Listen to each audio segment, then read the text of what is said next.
एक नगर में कोई प्रतापी राजा राज्य करता था। उसका मंत्री बहुत ही बुद्धिमान और राजभक्त था। राजा और मंत्री दोनों के एक एक पुत्र था। राजा और मंत्री की तरह राजकुमार और मंत्री कुमार भी एक दूसरे पर पूरा विश्वास करते और सच्चे मित्रों की तरह खेलते कूदते थे। एक दिन राजकुमार और मंत्री कुमार जंगल में शिकार खेलने गए। शिकार खेलते खेलते दोनों बहुत दूर निकल गए। शाम हो जाने के कारण उन्होंने जंगल में ही किसी वृक्ष के नीचे रात बिताने का निश्चय किया। वे विश्राम करने के लिए ठीक स्थान ढूंढ रहे थे कि तभी उन्हें दूर तेज प्रकाश दिखाई दिया। प्रकाश देखकर दोनों कुमार उस ओर बढ़े। एक भयंकर सांप प्रकाश की सीमा में घूमता हुआ दिखाई दिया। तेज प्रकाश उसी सांप की मणि से निकल रहा था। मंत्री कुमार ने राजकुमार से कहा, बड़ा विषधर सांप है। इसकी मणि यदि किसी वस्तु से ढक दी जाए तो यह सरलता से मारा जा सकता है। थोड़ा सोच विचार कर दोनों कुमारों ने तालाब से थोड़ी गीली मिट्टी लाकर मणि के ऊपर डाल दी। मिट्टी के नीचे मणि दब जाने से बिल्कुल अंधेरा हो गया। सांप व्याकुल होकर इधर उधर फन मारने लगा। तभी मौका देखकर दोनों राजकुमार ने तलवार से सांप के टुकड़े टुकड़े कर दिए और मणि उठा ली। फिर निश्चिंत होकर रात भर विश्राम किया। सुबह उठकर दोनों कुमार जंगल में इधर उधर घूम रहे थे तो थोड़ी दूर पर उन्हें कोई सरोवर दिखाई दिया। सरोवर के चारों ओर बड़ी ही सुंदर फुलवारी बनी हुई थी, परंतु सरोवर के तट पर कोई लड़की दुखी होकर रो रही थी। यह देखकर दोनों कुमार लड़की के पास गए और पूछने लगे, तुम्हें क्या दुख है जो यूं फुट फुट कर रो रही हो? लड़की ने कहा, मैं राजा की लड़की हूँ। यह बगीचा और सरोवर मेरे पिता ने बनवाया था। यहाँ से थोड़ी ही दूर पर मेरे पिता ने एक महल भी बनवाया था। मैं अपने माता पिता के साथ उसी महल में रहती थी, परंतु एक विषधर सांप ने एक एक करके मेरे माता पिता को डस लिया। आज मेरी बारी है। सांप अभी आता होगा और मुझे भी डस कर मार डालेगा। इतना कहकर लड़की फिर आंसू बहाने लगी। दोनों कुमारों ने कहा, रो मत, अब वह सांप तुम्हें डसने के लिए जीवित नहीं है। हमने कल रात उसे मार डाला है। यह सुनकर राजकुमारी खुशी से फूले नहीं समाई। दोनों कुमार जब चलने लगे तो राजकुमारी ने कहा, आपका यह उपकार मैं जिंदगी भर नहीं भूलूंगी। शायद आप शिकारी है और बहुत थके हुए जान पड़ते हैं। मैं चाहती हूँ कि आप कुछ दिन मेरे अतिथि बनकर रहे। मुझे विश्वास है कि आप मेरे इस अनुरोध को टालेंगे नहीं। दोनों कुमार पास ही बने राजा के महल में गए। दोनों कुमारों के लिए राजकुमारी हर प्रकार का सुख साधन जुटा दिया। दोनों कुमार चैन से महल में रहने लगे और नित्य जंगल में शिकार खेलने जाने लगे। उनके रहने से राजकुमारी भी अपने को हर प्रकार से सुरक्षित अनुभव करने लगी। एक दिन जब दोनों कुमार शिकार खेलने चले गए तो राजकुमारी सरोवर में स्नान करने गई। जब राजकुमारी स्नान कर रही थी तो कोई शिकारी राजकुमार सरोवर में पानी पीने आया और राजकुमारी की सुंदरता देखकर वही बेहोश होकर गिर पड़ा। जब राजकुमारी स्नान करके चली गई तो राजकुमार को होश आया, परंतु आसपास चारों ओर राजकुमारी को न देखकर वह पागल हो गया और बार बार कहने लगा, अभी थी अभी गायब हो गई। यही वाक्य बार बार कहते कहते राजकुमार अपने महल में गया। राजा अपने बेटे की पागलों जैसी दशा देखकर बड़े चिंतित हुए। सारे राज्य में यह शोर हो गया कि राजकुमार पागल हो गया है। वैद्य के उपचार से भी जब राजकुमार कई दिन तक ठीक नहीं हुआ तो राजा ने घोषणा करा दी कि जो व्यक्ति राजकुमार का पागलपन दूर कर देगा उसे हम अपना आधा राज्य दे देंगे और उसी के साथ राजकुमारी का विवाह भी कर देंगे। राजा की घोषणा सुनकर महल के पास रहने वाली बुढ़िया ने सोचा कि हो सकता है राजकुमार को किसी ने जादू टोना कर दिया हो। यह सोचकर बुढ़िया राजा के पास गई और बोली, मैं राजकुमार का पागलपन दूर करने की कोशिश करूंगी, लेकिन इसके लिए मुझे राजकुमार के साथ शिकार खेलने जाने वाले सिपाहियों की जरूरत पड़ेगी। राजा ने तुरंत राजकुमार के साथ शिकार के लिए जाने वाले सिपाहियों को बुढ़िया के साथ जाने का आदेश दे दिया। बुढ़िया ने सिपाहियों से कहा, जिस दिन राजकुमार पागल हुआ था उस दिन कहां कहां शिकार खेलने गया था, मुझे चलकर दिखाओ। कई स्थानों पर घुमाते फिराते सिपाही बुढ़िया को लेकर जब सरोवर के निकट पहुंचे तो उस समय भी राजकुमारी स्नान करने आई हुई थी। चतुर बुढ़िया ने परम सुंदरी राजकुमारी को देखते ही तुरंत समझ गया कि अवश्य ही इस राजकुमारी के रूप से राजकुमार पागल हुआ है। बुढ़िया ने सिपाहियों से सरोवर के पास झोपड़ी बनवाने के लिए कहा। जब झोपड़ी बन गई तो बुढ़िया उसी में रहने लगी। कई दिन तक बुढ़िया प्रतिदिन राजकुमारी का आना और सरोवर में स्नान करके चली जाना देखती रही। एक दिन जब राजकुमारी स्नान करके जाने लगी तो बुढ़िया ने कहा, बेटी इधर आओ, मैं कई दिन से इस झोपड़ी में रहती हूँ। तुम नित्य आती हो और स्नान करके चली जाती हो। कभी कभी मुझ बुढ़िया के पास भी आकर बैठ जाया करो। इससे मेरा और तुम्हारा दोनों का ही समय बातचीत से कट जाएगा। बातों बातों में बुढ़िया ने कुछ देर तक राजकुमारी को बैठाए रखा। कुछ देर के बाद जब राजकुमारी जाने लगी तो बुढ़िया ने सिपाहियों को इशारा कर दिया। सिपाहियों ने जबरदस्ती राजकुमारी को उठाकर राजा के महल में पहुंचा दिया। राजकुमारी फूट फूट कर रोती और बुढ़िया को कोसती। राजकुमारी की यह दशा देखकर राजा को बड़ा दुख हुआ। राजा ने बुढ़िया को बुलाकर पूछा, इस बिचारी लड़की को क्यों तू पकड़ लाई? बुढ़िया ने कहा, महाराज, यही वो रूपमती लड़की है जिसके रूप से राजकुमार पागल हुआ है। राजा को जब बुढ़िया की बातों पर विश्वास हो गया तो राजकुमारी से बोला, बेटी तुम्हें यहाँ किसी प्रकार का कष्ट नहीं होगा। यदि सच में तुम्हारे कारण मेरा बेटा पागल हुआ है तो तुम मेरी सहायता करो। मेरा एक ही बेटा है, मैं चाहता हूँ कि उसके साथ तुम अपना विवाह कर लो। राजकुमारी बुढ़िया की दुष्टता से क्रोध के मारे जल रही थी और कहा, इस पर विचार करने के लिए मैं 12 वर्ष तपस्या करूंगी। इसके बाद मैं अपना विचार बताऊंगी। राजा ने सहर्ष उसे 12 वर्ष तपस्या करने का समय दे दिया। राजकुमार ने जब राजकुमारी को देखा और उसे यह मालूम हुआ कि राजकुमारी यही महल में 12 वर्ष तपस्या करेगी तो उसका पागलपन दूर हो गया। उधर राजकुमार और मंत्री कुमार जब शिकार खेलकर लौटे तो पता चला कि राजकुमारी सुबह से गायब है। राजकुमार को इससे बड़ा दुख हुआ।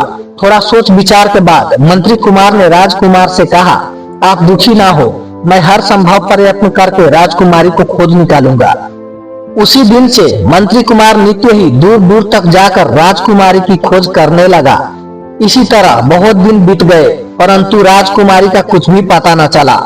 अंत में एक दिन ढूंढते ढूंढते मंत्री कुमार उसी राज में पहुंचे जिसमें कि राजकुमारी को बंदी बनाकर लाया गया था। मंत्री कुमार जिस नगर में भी जाता था वहां के राजा, रानी, राजकुमार और राजकुमारी के बारे में जरूर पूछताछ करता था।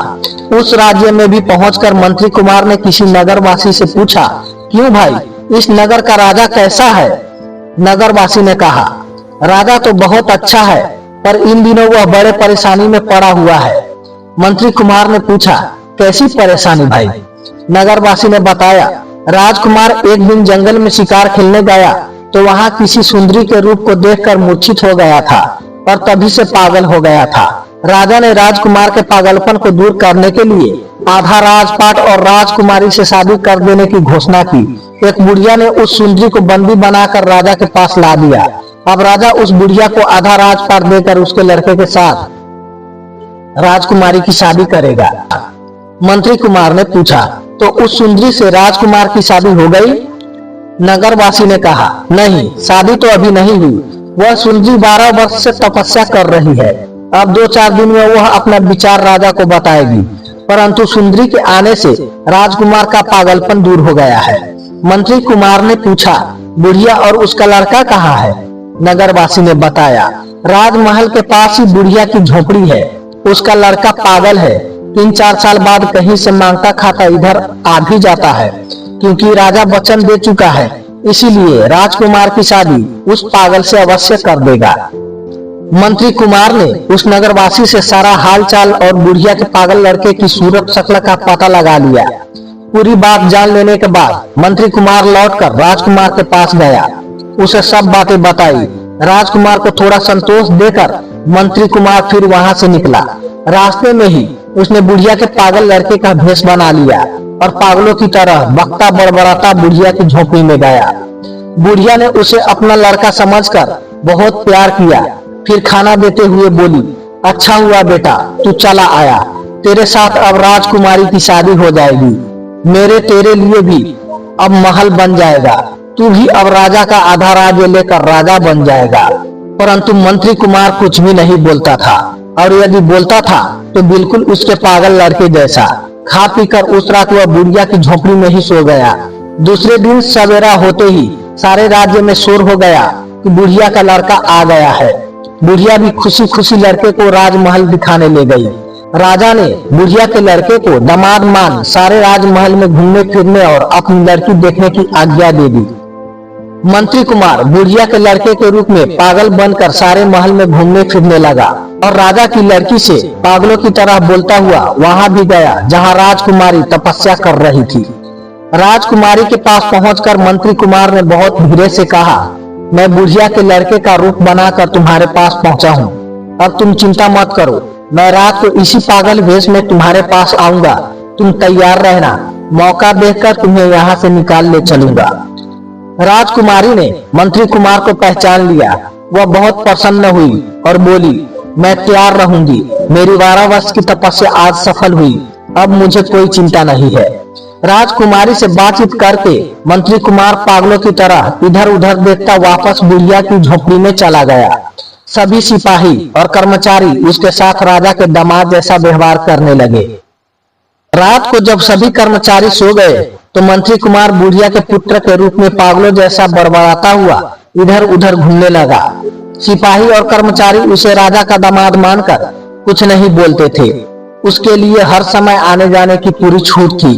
मंत्री कुमार घूमता फिरता महल के भीतर राजकुमारी के पास गया। राजकुमारी तैयार बैठी थी। मंत्री कुमार राजकुमारी को अपने साथ लेकर बाहर निकला। कुछ सिपाहियों ने राजकुमारी को मंत्री कुमार के साथ देखा। उन्होंने समझा कि राजा की लड़की अपने होने वाले पति के साथ कहीं घूमने जा रही है। किसी ने उन्हें रोका नहीं। मंत्री कुमार और राजकुमारी सवेरा होते होते उस राज्य से बाहर हो गए। रात में सुंदरी राजकुमारी के निकल भागने की बात सुनकर राजा बड़ा ही दुखी हुआ। सारे राज्य में शोक छा गया। मंत्री कुमार जब राजकुमारी को लेकर राजकुमार के पास पहुंचा तो उनके जीवन में जैसे हरियाली सी छा गई। मंत्री कुमार ने राजकुमारी को राजकुमार के साथ विवाह कर लेने की सलाह दी। राजकुमार और राजकुमारी पहले से ही एक दूसरे को चाहते थे, इसीलिए मंत्री कुमार की बात दोनों ने मान ली। राजकुमार और राजकुमारी की विवाह हो जाने के बाद मंत्री कुमार ने कहा, हमें घर से निकले 12 वर्ष से अधिक हो गए हैं। हमारे माता पिता दुखी होंगे। अब हमें अपने राज्य में लौटना चाहिए। उसी दिन राजकुमार, राजकुमारी और मंत्री कुमार अपने राज्य की ओर चल पड़े। रास्ता बहुत लंबा था। चलते चलते राजकुमारी और राजकुमार थक गए। मंत्री कुमार ने उनके आराम की व्यवस्था एक वृक्ष के नीचे कर दी। जब राजकुमार और राजकुमारी वृक्ष के नीचे सो रहे थे तब वृक्ष पर 2 पंछी भी कहीं से आकर बैठ गए। वे आपस में कुछ बातें करने लगे। मंत्री कुमार बुद्धिमान तो था ही, वह पक्षियों की भाषा भी समझता था। वृक्ष पर बैठे दोनों पक्षी जब आपस में बातचीत करने लगे तो मंत्री कुमार ने सुना। एक पक्षी कह रहा था, मंत्री कुमार और राजकुमार एक दूसरे को प्यार तो खूब करते हैं, परंतु कल इन दोनों का साथ छूट जाएगा। दूसरे पक्षी ने पूछा, कैसे? पहले पक्षी ने बताया, यहाँ से चलकर राजकुमार जब अपने राज्य में पहुंचेगा तो राजा इसकी सवारी के लिए हाथी भेजेगा। उस हाथी पर चढ़कर राजकुमार जब महल की ओर जाने लगेगा तो हाथी इसे पटक कर मार डालेगा। दूसरे पक्षी ने कहा, ये तो बड़े दुख की बात है। क्या किसी तरह से राजकुमार के प्राण नहीं बचा सकते? पहले पक्षी ने बताया, यदि राजकुमार को हाथी के स्थान पर घोड़े की सवारी दी जाए तो यहाँ तो इसके प्राण बच जाएंगे, किंतु राजकुमार जब महल के फाटक पर पहुंचेगा तो फाटक टूटकर इसके सिर पर गिर पड़ेगा और राजकुमार की मृत्यु हो जाएगी। दूसरे पक्षी ने कहा, यह भी दुख की बात है। क्या राजकुमार के प्राण वहां भी किसी तरह बच नहीं सकते? पहले पक्षी ने कहा, यदि महल के फाटक को पहले ही गिरा दिया जाए तो वहां भी राजकुमार के प्राणों को खतरा टल जाएगा, परंतु फिर आधी रात को विषधर सर्प डसने से राजकुमार की मृत्यु हो जाएगी। दूसरे पक्षी ने पूछा, क्या यहाँ भी राजकुमार की रक्षा किसी तरह हो सकती है? पहले पक्षी ने कहा, यदि सर्प को कोई मार दे तो राजकुमार के प्राण बच जाएंगे, किंतु यदि राजकुमार की रक्षा करने वाला किसी से इन बातों को बताएगा तो पत्थर का हो जाएगा। दूसरी पक्षी ने कहा। दूसरी पक्षी ने पूछा, क्या वह पत्थर से कभी मनुष्य भी बन सकेगा? पहले पक्षी ने कहा, यदि उस पत्थर के सामने राजकुमार के 2 पुत्र बलिदान कर दिए जाएंगे तो वह पत्थर जीवित होकर मनुष्य हो जाएगा। दूसरे पक्षी ने कहा, अंत में फिर भी राजकुमार के 2 पुत्रों को बलिदान होना ही पड़ेगा। क्या राजकुमार के दोनों पुत्रों के जीवित होने का भी कोई उपाय है? पहले पक्षी ने कहा, वही मनुष्य जो पत्थर शरीर से जीवित होकर मनुष्य शरीर धारण करेगा, यदि उन पर अपना हाथ फेर देगा तो वे जीवित हो जाएंगे। सुबह हो गई थी, दोनों पक्षी उड़ गए। मंत्री कुमार उनकी सारी बातें सुनता समझता रहा था। उसने राजकुमार और राजकुमारी को जगाया और राज्य की ओर चले। दूसरे दिन राजकुमार अपनी सीमा में पहुंचा तो चारों ओर खुशियां मनाई जाने लगी। राजा ने सीमा पर ही उनके लिए सवारियां, हाथी, घोड़ा और पालकी भेज दी। किंतु राजकुमार जब हाथी पर सवार होने लगा तो मंत्री कुमार ने, जिसे पंछी की बातें याद थी, राजकुमार से कहा, राजकुमार, मेरी इच्छा है कि आज मैं हाथी पर चढ़कर राजमहल तक चलूं और तुम घोड़े पर चढ़कर चलो। राजकुमार ने कहा, इसमें कौन सी बात है, लो मैं घोड़े पर बैठता हूँ, तुम हाथी पर चढ़ जाओ। मंत्री कुमार हाथी पर, राजकुमारी पालकी में और राजकुमार घोड़े पर चढ़कर महल तक आए। महल के फाटक के पास पहुंचकर मंत्री कुमार ने पंछी की बात याद करके राजकुमार से कहा, राजकुमार, यदि तुम मेरी बात मानो तो यह फाटक गिरवाकर फिर महल के भीतर घुसो। राजकुमार मंत्री कुमार की कोई भी बात नहीं टालता था। उसने पिता से कहकर महल का फाटक गिरवा दिया। इसके बाद राजकुमारी सहित राजकुमार और मंत्री कुमार महल में गए। उस दिन सारे राज्य में बाजे बजा बजाकर खुशियां मनाई जा रही थी, किंतु मंत्री कुमार का चित्त पंछी की बातों को सोचता रहता। रात को 12 बजे जब सारा नगर सो गया तो मंत्री कुमार तलवार लेकर राजकुमार के कमरे में गया। राजकुमार के कमरे के बाहर पहरा देने वाले सिपाहियों ने मंत्री कुमार को देखा, परंतु मंत्री कुमार से राजकुमार की प्रगाढ़ मित्रता थी, इसीलिए किसी ने उसे रोका नहीं। राजकुमार के कमरे में पहुंचकर मंत्री कुमार ने देखा कि राजकुमार गहरी निद्रा में सोया पड़ा है और एक काला सांप उसे डसने के लिए पलंग पर चढ़ रहा है। मंत्री कुमार ने खट से तलवार निकालकर सांप का सिर काट दिया। तलवार की आवाज सुनकर राजकुमार जाग पड़ा और बाहर पहरा देने वाले सिपाही भी दौड़े। सभी ने मंत्री कुमार के हाथ में नंगी तलवार देखकर बड़ा आश्चर्यचकित हुआ।